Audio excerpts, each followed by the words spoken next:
Ever feel overwhelmed by the sheer amount of spam in your email inbox?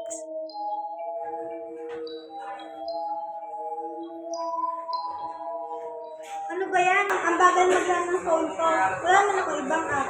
Masik nga email ko.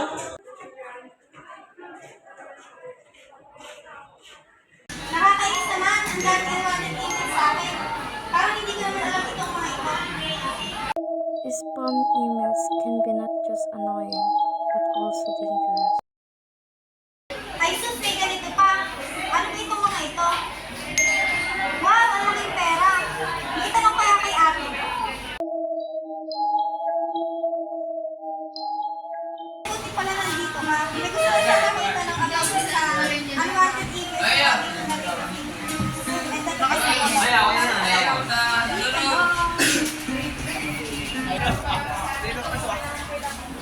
May gusto na sana ako itanong about sa unwanted email na lagi nare-receive ko. At natitempt ako about it. Ano ba iyon? Let me see.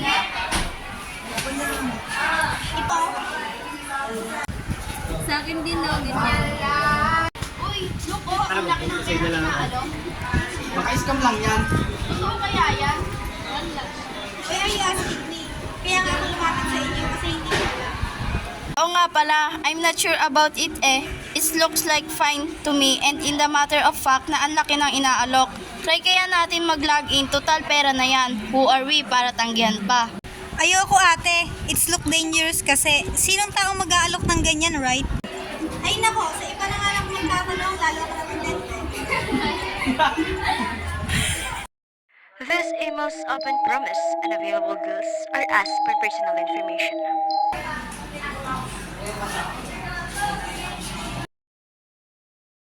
Ito kaya, wala naman sigurong mawawala. Clicking on these links can lead to phishing attack or malware. Ba yan? May ganyan pa? Need ba yan? Baka naman anong mangyari sa accounts ko? Matawagan nga si Bibel.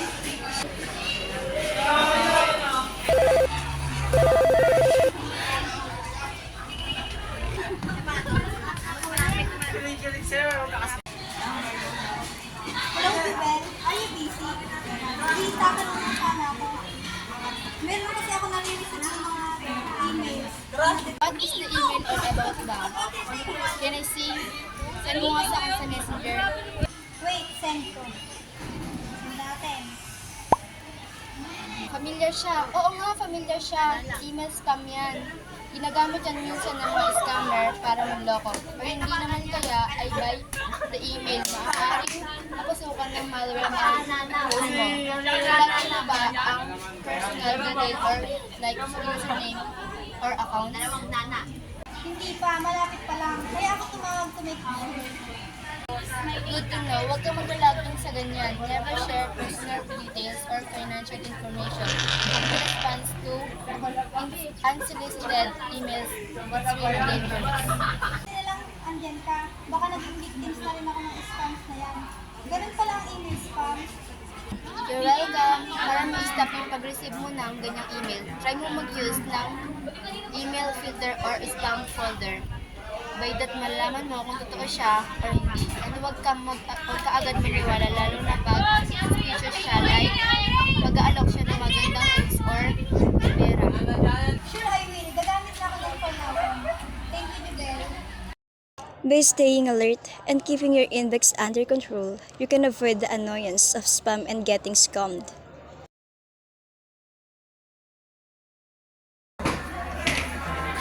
And now, let's move on to a few tips to avoid receiving email spams.